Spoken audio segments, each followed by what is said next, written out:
It's Tuesday, September 16th, 2025, and this is episode 326 of the TortureCast, the podcast by and for fans of the non-playoff bound San Francisco Giants. I'm your host, Chad King, and hey, look, last episode, 325, we were in Arizona. Guess what? We still are, but we're in Phoenix, Arizona. I'm here with Eric Nathanson. We just attended the first two games of the Giants and Diamondbacks series. We have a lot to talk about today. None of it is probably good. Oh, my gosh. We looked at it, Eric looked at it earlier tonight, and we already eulogized them back at the end of July. Yep. And they were pretty much out of it at that point. 8 games back in the wild card, whatever. And of course, the Mets have lost 8 in a row, had sucked us back in, and in fact, when we recorded just 2 nights ago, they were a game and a half back. 48 hours, man. And we were thinking, okay, this is possible. We were excited because, oh my God, what's his face was called up? Bryce Eldridge. It's been a long day. It happened in the middle of our show. It happened in the middle of our show, as I'm sure you guys have heard. And we were able to see him and many other things. But here's the thing. First of all, Eric, how are you? I'm bummed that the final nails were put in the coffin while we saw them. But I am happy to have enjoyed this trip and for us to get away to Phoenix and see a couple games together, check another park off the list.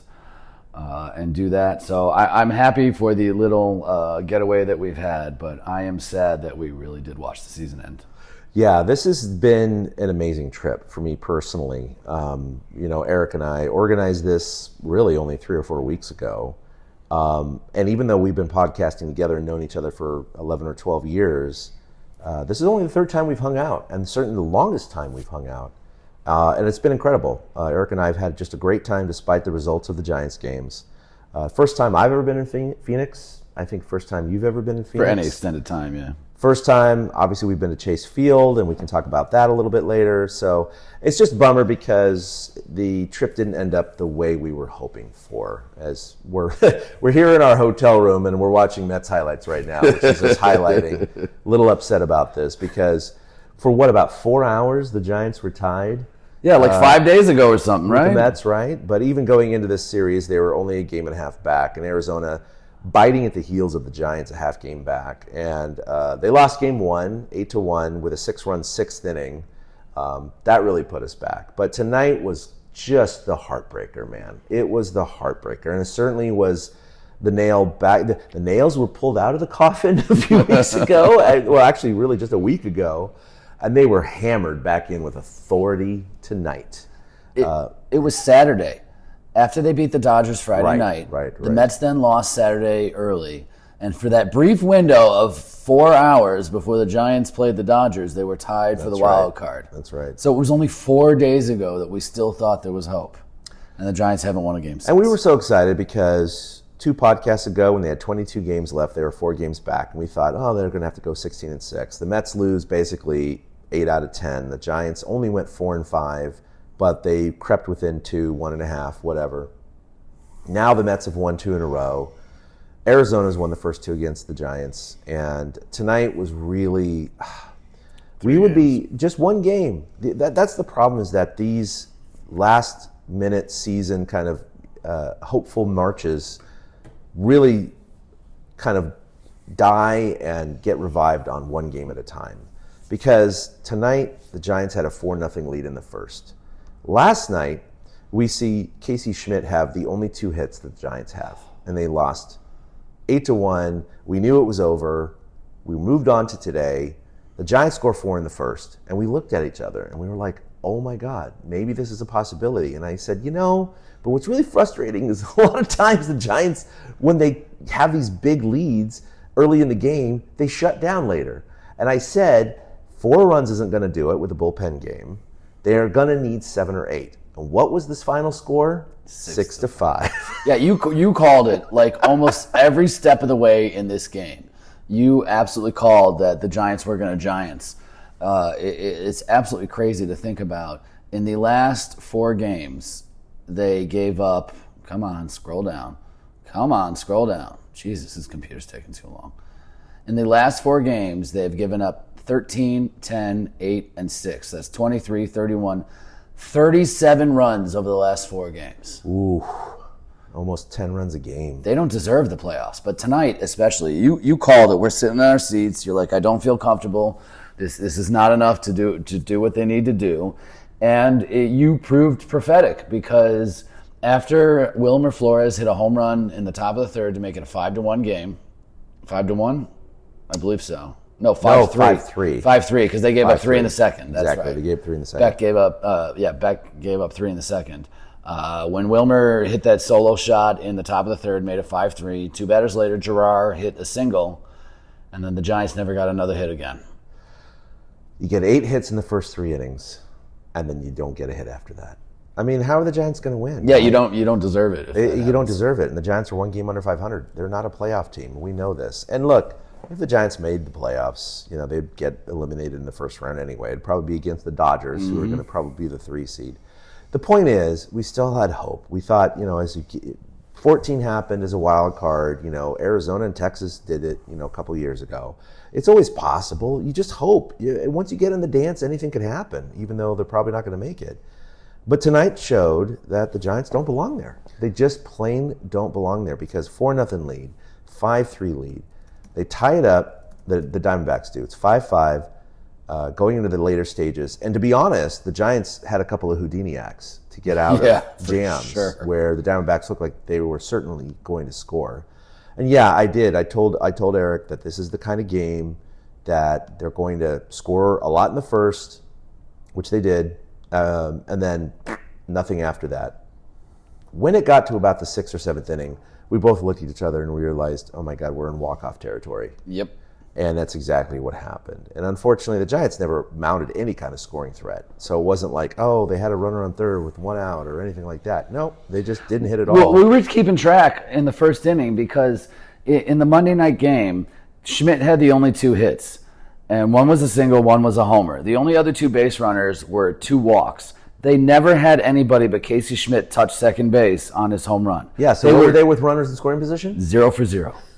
0 for 0. It's hard to do that. And tonight they started 3 for 5. Exactly, and that's why it was amazing. That we were keeping track of it right away, and we're like, okay, they've already doubled their hit total from yesterday. Okay, they already have better runners in scoring position. And, I mean, just the way they no-showed both of these nights, to be honest, that's what it was. It was a no-show. Yeah. I mean, they had 31 plate appearances on Monday night.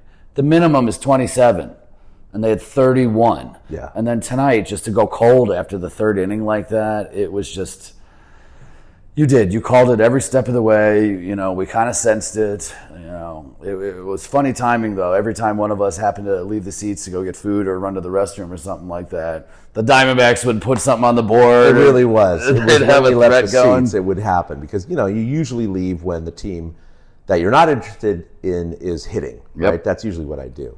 The Ryan Walker comes in the bottom of the 8th with 2 outs. He gets the final out. We were kind of questioning why they did that, because the righty was in before that. Buto. They brought in the righty again. So anyway, we go to the 9th inning, and immediately it's a base hit, and then it's a 4-pitch walk. Yeah. And was there a bunt in between? No, I don't think there was a bunt, yes. With first and second, there was a bunt attempt. That's right. But Casey Schmidt did not touch the bag. That's right. On the throw. And so it gave them bases loaded with nobody out. And dear listener, we got up from our seats at that moment and we went to the concourse because we knew it was over. Well, I was telling Eric that I recall that the chances of scoring a run with bases loaded and nobody out is around 85%. And Eric recalled that, that stat too. So we did. We got out of our seats just to kind of get out of the throw of it. We were in the 3rd row down the right field line. And by the way, last night's game, we were 2 or 3 rows behind the dugout. It was amazing. Yeah, we had nice seats both nights. We had really, really nice seats. But we went up on the concourse, and we didn't exit the stadium. We watched from way up there. And I actually did record the final play. To be fair, you did not hit record until literally right before the final pitch of the game. So that was also that was also prophetic of me. We stood there and watched several pitches, and then I had this weird sense like, they're going to lose it on this pitch. I'm going to record. I pull out my phone and I record the fateful 44 mile per hour exit velocity dribbler to the left of Ryan Walker, who completely bucknered it. He just whiffed. Completely whiffed it. And Wilmer, of course, was behind and picked it up, threw to home way too late. Yeah. And the winning run scored. And look, if he had picked it up and thrown home, they're not getting a double play. It still would have been bases loaded with one out, and they probably still would have lost. But you can get out of the inning with the double play at that get point. out of the inning. The middle infield would have played back, played for the double play, whatever. He could have had a strikeout, could have had a number of things. And we go after that. So, yeah, the Giants still could have lost. But it was just the way that they lost. It was just errors and mental mistakes and the 4-pitch walk by Walker and Casey Schmidt not being on the bag. And it just summed up their whole year. Yeah. They have opportunities right in their hands, and they just let it filter out through their fingers like water. It's just frustrating, guys. So frustrating. So this is not a team that deserves to be in the playoffs. It is a team we would hope to be in the playoffs. But it just didn't happen. And unfortunately, the Diamondbacks came out of nowhere. They've leapfrogged the Giants. They are now only a game and a half back of the Mets. According to our math, or Eric's math, he looked it up. When you go down the list of tiebreakers down to divisional record, the Diamondbacks are most assuredly going to have the divisional tiebreaker against the Mets. So they're in a position to do this. They really are. The Giants are now 3 games back, which is really 4 games back because they don't have the tiebreaker against the Mets. And, of course, they're tied with the Reds. The Reds also own the tiebreaker over the Mets. So they're, in a sense, a game ahead of the Giants. And they would also have to leapfrog the Diamondbacks as well. So 4 games with 11 left, it's just not possible. I mean, mathematically it is, but it's done. The season's over. I mean, there's really no timeline on Earth where 2 teams are going to collapse in front of them, as well as the third team, the Reds, not taking off from that. Yeah. Plus, you got a day game against Arizona, and then 4 games in LA against the hated Dodgers. Yeah. And we've seen it. We talked about it the other night. Every Dodger series has been win game 1, get smoked in the next 2 games. Yeah. And I don't see why this weekend will be any different. I feel like the air came out of their balloon tonight, and I would not be surprised to see the Giants roll over the rest of the week and get eliminated by Monday or something like that. I wouldn't be surprised either. I mean, obviously, we didn't think the Giants would be in this position, and they shouldn't have been. Neither should have the Diamondbacks or the Reds, but it's just thankful that the Mets lost all these games. But man, I have seen so many funny, social media bits where people are just talking about that whole, I thought I was out, but you sucked me back in. It's a very codependent relationship. And it's like, why do you keep doing this to me? You bring me back in, and then you just, It's frustrating as Giants fans. But, this is the whole part of the torture. This is why this podcast is named TortureCast. Except that was the good kind of torture. That was the good kind of torture. This is the bad kind of torture. This is, the abusive torture. Yep. This is not good, Eric. But you know what? Look, unless something crazy happens and, their season is over. It won't. We have some good things to look forward to. And one of them is Bryce Eldridge. We did see him yesterday take his first at-bat, his first 3 at-bats in the major leagues. And he almost had a home run. In fact, what'd you say? It was going to be a home run in 23 of the 30 parks, including Oracle Park. Yeah. And he gave that ball a ride.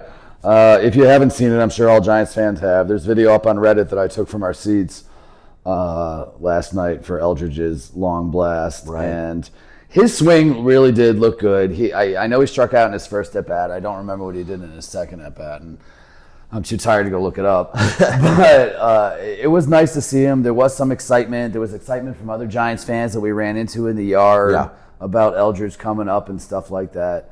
But, we walked out of last night's game talking to Giants fans, and all of us, we weren't stunned. We weren't surprised. We were just like, yeah, this team's not doing it. And then tonight to have the tease of 4 runs. And Eldridge, it was a breath of fresh air to see Eldridge.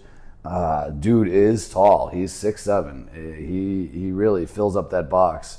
But, he's there because the Giants are facing 4 righties the rest of the week, and I expect him to get the at-bats now the rest of the week. Right. And there's no reason not to give him the at-bats. You're not really playing for anything anymore. You can pretend and talk yourself into, we're still alive, we're still alive, we're still alive.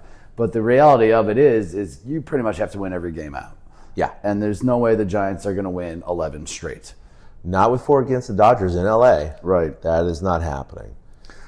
And it made tonight, it was nice to have hope early in the game. But the Eldridge stuff was fun yesterday, but it came on such a bad game that it almost negated any excitement. And then, to see tonight's just absolute collapse. And that's what it was. Beck got through the first. Oh my God, Perdomo in this series so far, man. What a pest. This guy has had 10 plate appearances. He's been on base 9 times. Granted, one was a drop third strike, so it doesn't count for his record. But, I mean, he still got on base. According to people watching television, I guess the pitch might have hit his foot and the umpires missed it. But the Giants didn't challenge it. In fact, in 2 games that we went to in Arizona, there was not a single play challenged. I hadn't been to a game at a park since 2013, so I literally have never seen a challenge in a Major League Baseball game live. It's absolutely bonkers to me that there was literally no challenges from either side of the diamond. And there was a couple plays. There was a ball when the bases were loaded. No, they weren't loaded. I think it was second and third. No, it was first and third. There was a grounder to Wilmer at first. And from our angle, because we were sitting behind first base, from our angle, it looked like Wilmer stepped on the bag and then threw home. Yeah. But apparently he never stepped on the bag. And those are the little mental mistakes that they're making. Because it's not like, oh, Wilmer didn't have time to step on the bag. He literally took a step or two to the left to try to touch the bag before firing home, and he missed it. Casey Schmidt missing the base in the 9th inning on the sac bunt. It's these little dumb mistakes that they make that cost them. And this goes back to our discussions about coaching.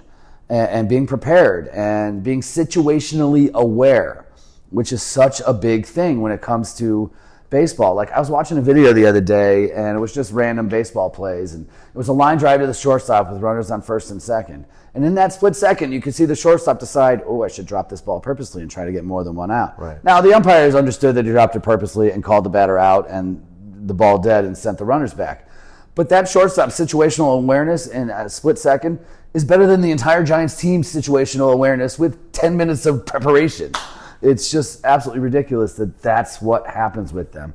Every little mistake adds up. And tonight, every little mistake added up. So while it's nice that Bryce is here, he's not going to make a difference.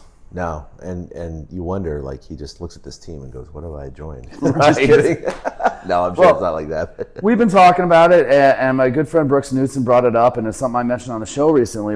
Brooks, in a chat that I'm in, brought it up tonight. This is very reminiscent of 09. Right. Now, it's different. In 09, they won 88 games, and if the current playoff structure was in place, they would have made the playoffs. Right. But there were only 4 teams that made the playoffs in the National League in 09, and they were not the wild card. Colorado was.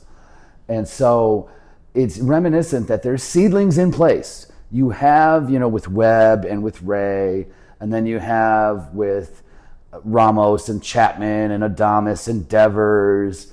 Casey's played really good ball at second base. He made it. It's funny because he made such a dumb play in the 9th, but he made a beautiful stop, turned, fired to end the inning in the 8th. Yeah, exactly. with the lead run on third base to end the 8th inning. So there is a good core there, but they don't have a bullpen. They don't have the pitching to hang with anybody, and that's why that's the first thing they need to look at. Their ERA over the last 13 games is 5.21. Oof. 114 innings, 72 runs, Oof. 128 hits. They've given up, where's the walks? 47 walks in those 114 innings. That's the bugaboo. And they've only, they struck out 104, but that's more but their whip was 1.54. Yeah. And I think that's the worst in baseball over that span. Yeah, that's not good. No, it was really frustrating because tonight, it is. Walker comes in into the 9th inning after he got 1 out in the 8th, which was that nice play by Casey Schmidt. I still don't understand it, though. If Brian Walker's your closer, you're ready to have Jose Butto, the right-hander, in the game. We were talking about this, exactly. Why bring Walker in for a hitter and then go make him sit down and get cold and then bring him back out? Don't you want this guy hot when he comes to the mound? I truly believe that Butto had finished that inning and gotten out of it. We might not have seen the 9th inning that we saw. Possibly. Yeah, possibly. Not to say Walker's a great closer or anything, but he might have stood a better chance. But he's proven time and again he is not the answer. No. But yeah, again, leadoff hit, okay, fine, that happens. But then it wasn't a walk. It was a 4-pitch walk. Yeah. And that moved the runner into scoring position. And then you're just kind of like, what is going on here? It was the same way he lost it against St. Louis a week and a half ago. And by the way, 2 of those pitches weren't even close. Right. You had Kisner just bailing out of the way, trying to catch it. So, look, the Giants are not a playoff team. I think These last 2 games, they've now lost 4 in a row. They're a game under 500, back to 75 and 76. And we were hopeful that they were going to maybe make a push for the playoffs and certainly finish above 500. But now I'd say the next goal is try to get to 500. Try to get to 500. It's the only goal they have left. And they don't have any control of their destiny. They have to face or pass essentially 3 teams because the Reds have the tiebreaker on the Mets. So they're essentially ahead of the Giants. So you got to go ahead of the Reds, Diamondbacks, and the Mets. The Mets played really well today. We were watching the game earlier against the Padres, and the Mets just were homer happy today. Yeah. So they won. Dodgers did lose against the Philadelphia Phillies, who did clinch a playoff spot along with the Milwaukee Brewers. But the Padres are actually only 2 games back of the Dodgers.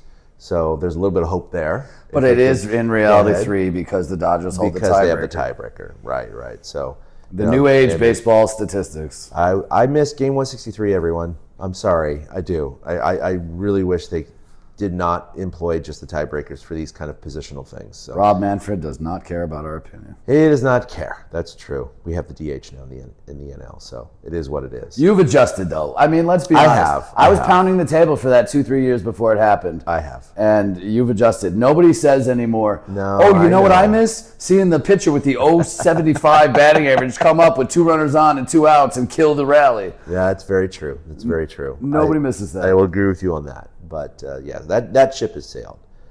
So, all right, let's just put the final nail in the coffin of the Giants season. It's back in. You get it. But you know what? Look, we had fun down here in Arizona, and, we're all going back home tomorrow. But Chase Field, what did you think of it? I'm kind of mixed on Chase Field. Mm-hmm. It is kind of a nice place to see a ball game. It was hotter than I expected it to be indoors. I understand we're in Arizona, people. I'm not an idiot. I live in Arizona. It was 103 or 104 today? So. Yeah, something like that. Yeah. But it was like 78 inside the ballpark. I expected it to be like 72 to 74. That's what kind of surprised me. And tonight there was a decent crowd. It was over 26,000. Monday night it was only about 21,000. I will say this. The Diamondback fans are not fake fans. No. They really were in it. Yeah, very much into it. They were into it. We met some nice Diamondback fans that we sat around. It is like watching baseball in an airplane hangar. It really kind of is. The lighting screws with you. Big time. That was my biggest problem, was the lighting. I didn't like it all. I mean, did you feel like it was dark? Yeah, I felt like it was. No, so let me put it this way. The field was not dark because those lights were very bright. But when you looked up, everything was kind of dark around the lights because of that roof. Yes. That roof has no lights in it, obviously. So you just look up into blackness.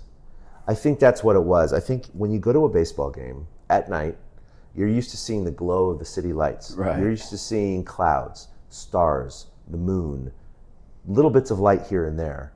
It's just black, right? You can pick out girders and things like that. But for the most part, you look up and you're like, this is just very artificial. It's very artificial. I did see a game at the Astrodome back in the 90s. And that roof was actually much better lit than this roof as well. And it was very fake, artificial, definitely more concrete than this place was. It's definitely more organic. It's been around, like you told me earlier, since 98. That's true. They didn't play in a temporary stadium. So they've been around for 27 years, I guess, or whatever. Yeah. Since the stadium's been in. But we did talk to a Diamondbacks fan as we were leaving the game tonight. And he said, you should see it with the roof open. Yeah. And he said that unprompted, too. Yeah, we didn't ask really him. Yeah. No, he said, when the roof is open, it is just glorious. And I totally can imagine that. So, but, look, we didn't get in the pool. We should have tonight, We should have tonight. There were people there. You should have seen. There was like 15 bikini-clad women in the pool area tonight, and the type of bikini-clad women you want to see in a pool. And it was really funny. They put out a good production. I'll say that. Yeah. Their in-house production is really good. They definitely highlight fans all throughout the game. Both nights we were there, kids sang the national anthem, which was fun.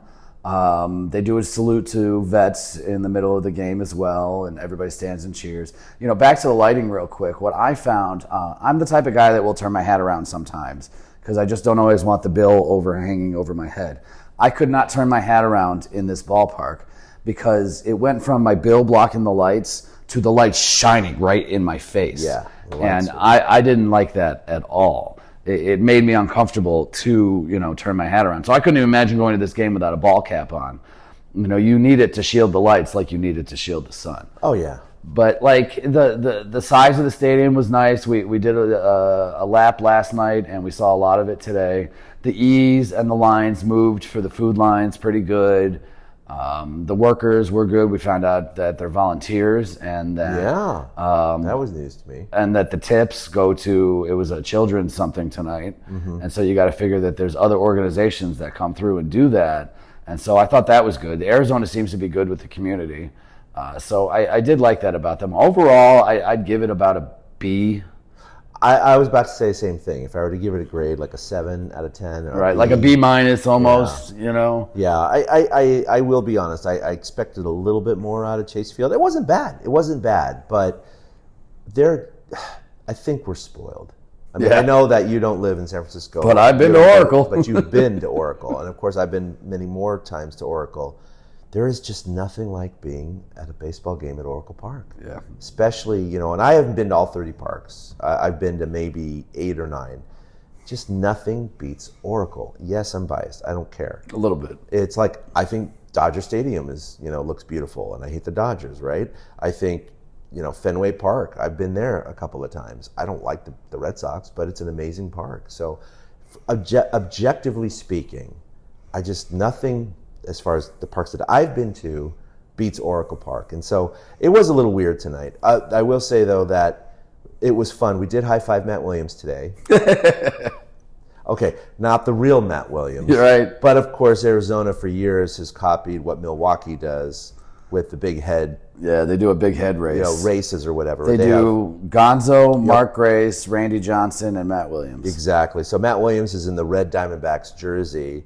And they did it last night, they did it tonight, they did the race. But while we were in the concourse, Matt Williams was walking down the hallway. And so I have great video, which I'm going to post, or maybe I already did, but I'll post on Instagram, of him coming right by us and us giving a high five to Matt Williams. And I always thought it was weird because the race happens around the field in front of the dugouts. Yep. And Matt Williams is right there in the dugout. Both nights, the Williams character drifted closer to the Giants dugout to pass Matt specifically. So I thought that was very cool. And you brought up the point when it was going on. I wonder what Matt thinks of this.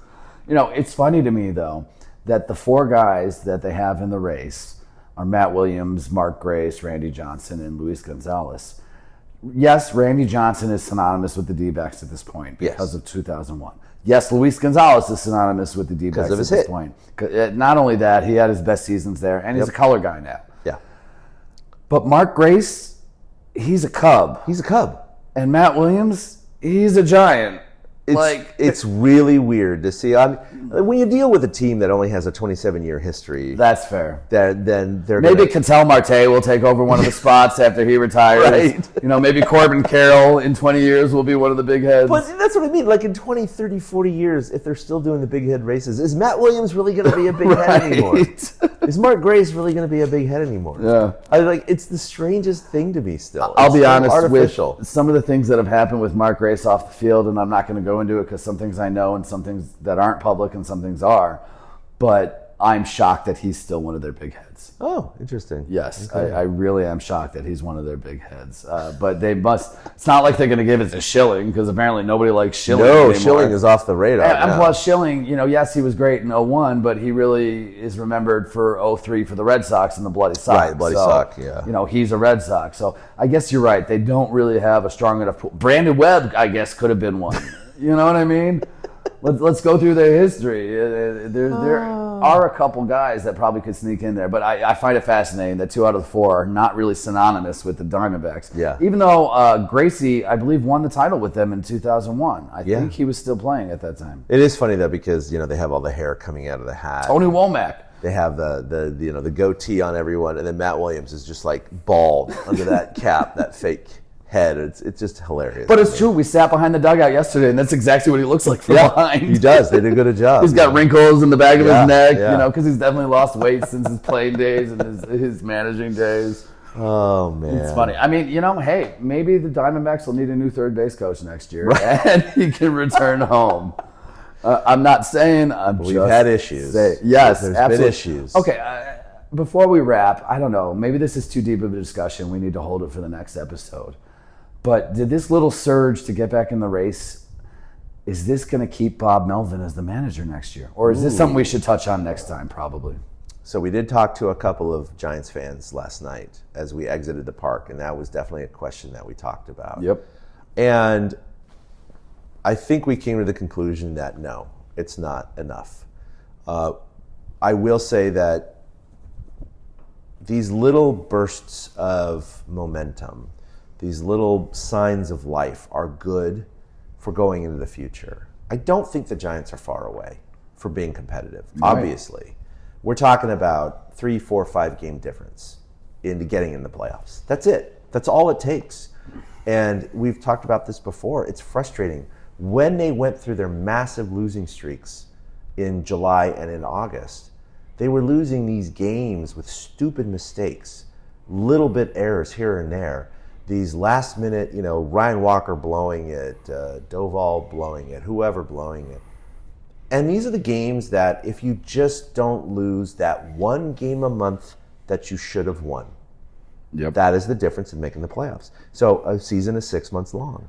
If you don't blow that one game a month for 6 months, that's 6 game difference. And you're in the playoffs. It also stands to reason that just because they do have these little surges, management cannot forget about those crappy streaks. No. This is still a team that had a losing homestand of 6 games and basically went over with runners in scoring position. Yeah. And here was an interesting stat I shared with you before the game. Heading into the game today, the Giants during their last 10 games, 5-5. Last 150 games, obviously, because we're 150 games in the season before today, 75-75. Over the last 200 games, 100-100. Over the last 444 games, 222 and 222. And over the last 500 games, heading into today's game, they were 250 and 250. And you need to get over that hump.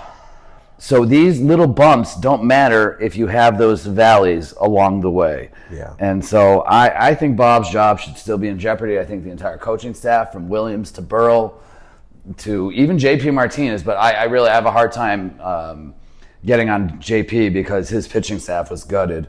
I mean, when they traded Rodgers and Duvall, they never expected to lose Randy for the next year and a half. And Verlander was stunk over the first half of the year, and they can't figure out the starting pitching problem right now. So I can't really lay that at the hands of the pitching coach, but I think it's fair to question whether or not Bob should be back as the manager of this team next year. And we've got a week and a half to find out. If the Giants roll over the next week, like I think that they might, I think that could be our answer. I really do. I'm not rooting for them to finish under 500, but if it helps nudge a little bit of change in leadership, I'm not going to hate it. You're not going to hate it. Right. No, I don't think these surges were enough. I really don't. Yeah, they got hot in August for a little bit. But like we talked about 2 nights ago, when the Mets lost 8 straight, the Giants went 4-5. Yeah. It's not like they took advantage of anything. And we're pretty much right back where we were before all that happened. So. Here's the crazy thing. They were 4 games out with 22 left to play. They've gone 4-7 since then. Half of those 22 games, 11 games. Yep. They've actually gained a game. Yeah, but only one. That's the crazy part. But going 4-7. Yeah. And they've gained a game. That's more the Mets than the Giants. Exactly. That's all Mets. Do they deserve the playoffs going 4-7? No. No. Not even close. They've shown us who they are. They really have. And we've talked about their monthly record. They had a winning record in April at 16-11, and even with their August surge, they still finished that month at 500. Yeah. Guess what the 14 Giants 14, yeah, exactly. Yeah, guess what the Giants record is in September? Is it 500? 7-7. Of course. Why wouldn't it? No, but 4-7 since they were 4 back and they gained 1 game is insane. But it also goes to show you that if the Giants were serious and motivated and played good ball to try and get back into this race, over those 11 games, if they went 6-5, they're 1 game out. Yep. And that's going 6-5, Eric. That's if Webb pitches well against the Dodgers. Exactly, and Ray, and they don't screw up tonight. Those are the 3 games. Or hell, 3 games, they're actually 7-4. Yep. 7-4, they would be tied with the Mets right now. Flips it completely. Yeah, 7-4. Or not blowing that game against St. Louis last Saturday that I mentioned, where Walker totally collapsed. 2-0 lead. Yep. Gone. And lose it without recording it out. Yep. This is 2, not saves, but 2 games Walker has blown in the last 10 days where he didn't record an out in the 9th inning. Oh, that's right. That's right. Tonight there was not even an out recorded There wasn't. in the 9th inning. There were 4 batters in the 9th. So these are the things that we're talking about. It's the games that are, they should be locked. Well, I mean, tonight was a tie game in the 9th, so it's not like they would have won it if he got out of the inning. The point is, these are the games where these little mistakes really, really add up, because just in the last week, you can count on one hand 3 games the Giants could have won. Exactly. And they go 7-4 in those instead of 4-7, and they're tied for first place. And the Diamondbacks, of course, would be behind the Giants. And as much as I do blame pitching a little bit, it doesn't help that Rafi Devers, disappeared over the last 13 games. Devers has a 163 average. Yeah. While Chappie's at 317 and Patrick Bailey's at 316. But Devers at 163, Ramos at 188, Willy Adames 209. That's not how you want your star hitters to be hitting down the stretch of a baseball season. No. So, it is time. We eulogized them on July 31st. Yeah, a long time ago. We drove the final nail in the coffin on September 16th. Yeah. Well, I think that's going to do it for episode 326. Look, we got a couple episodes left in us before the end of the season. We'll be back next week with 327. We'll see where things go, but I think we're going to be talking about the off season by next week. Yeah, probably. And then we'll have to do a little postmortem. Yeah, thank you. I was going to say posthumous, but that wasn't the right word. I knew it wasn't right when I said it, because we have to see what happens if Bob does retain his job. Yeah. So after the season ends, and plus we do always here at TortureCast, we like to make our predictions for the playoffs at the beginning of the playoffs and kind of see who's 100%. right and things like that. I think last year was the year I nailed it completely with the Dodgers beating the Yankees. I think so. One of us I know nailed it all the way down to the wire. And that was like a year after I got smoked on my predictions. So that's probably why I'm the one who remembers that. But we will still do that, when it comes time to no, that's not it. When it comes time to do it. And yeah, look at that. I am the one who nailed it last year. I picked LA over New York in the World Series, and I was right. You had San Diego over Cleveland. Yeah, that was not right. No, but hey, San Diego's going to be like our darling this year. Root for the kid brother. Why not? Who cares? Right. Although it's going to be an interesting playoffs, and we will talk about that when the season ends. But we have a lot of fun teams now, with the Cubs and the Brewers, and the Phillies are a really strong team. And then to see that the Padres will get in, like you said, they still have a shot at the division. But then on the American League side, you have Toronto, Detroit, head and shoulders above the rest. Seattle's on a surge. They've won 10 straight, and they're in first place in the West right now. So there are some kind of fresh faces going on in it. It's just a shame it's not our fresh face. So yeah, we will go over all that after the season. So like Chad said, probably one more during the season and then one after. Yeah, and then the off season comes in. But before we go off, I just want to say thank you, Eric, for this trip. That's been amazing with you, and this is again only the 3rd time that Eric and I have hung out in 11 or 12 years or whatever. So even though you hear our voices every week or so, we're remote. We're 600 miles apart, but we're here. We've had a great time despite the Giants' losses, and I'm going to remember this for a very, very long time. And I hope that we can do this again. If not next year, certainly in the years to come. So, because this is something that I want to do more often. I agree, and I'll say thank you to you. Chad came up in a big spot here. Those longtime listeners of the show know what kind of year I've had, and to have Chad want to come on down, and I mean this guy drove the 4 hours from my home in Bullhead City here to Phoenix. I don't drive, and that's not something you guys need to know about. And it was really impressive, and I'm really grateful for this trip. I really am. As you said, this is something I'm going to remember forever. It was a very bright moment in what have been dark times in my life, so I really appreciate this opportunity. Well, I'm just going to write a strongly worded letter to the Giants about their their performance this weekend or this week. Their lack of compassion for me. Yes, they should have known. How dare you? This guy hasn't been to a live Giants game since 2013. He was at spring training in 2014, but those games don't count. And then I haven't made my way up to Oracle, but because of life circumstances, I will probably be making more trips. This has really lit my fire. So I'm already looking forward to next season. Yeah. Like I said, it reminds me of 2009. And 2010 was the first time in my life I ever said before a season, I think the Giants are going to win it all. Actually, I didn't say I think the Giants are going to win it all. I told my wife, I said, the Giants are going to win it all this season. And they did. And I've only made that declaration about teams twice in my life. And I was right both times. 2010 Giants, 2016 Cubs. Don't hate me for them being the Giants that year. I did not make that happen. Javier Baez did. But it sparked my fire. You know, I love baseball. Obviously, I wouldn't be doing a podcast about baseball if I didn't. But I'm definitely, since my life circumstances have changed, I have more of an opportunity to go and do these kinds of things a little bit more. So I think in the future you're going to hear TortureCast doing a little bit more of this kind of stuff. Yeah, no, this has been great, despite the end of the season. And we miss Willie. Yeah, we miss Willie. He couldn't make it down to Arizona with his job schedule and everything like that. But you know, we would have had a blast. Chad and I had a blast anyways, but Willie definitely would have thrown a nice little wrinkle into it as well. And I guarantee we would all have fun because honestly, we're not just co-hosts on this pod; we're friends. Yeah, we're really, really good friends. So.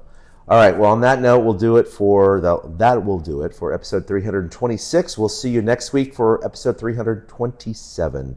Until then, go anyone but the Dodgers. A boom.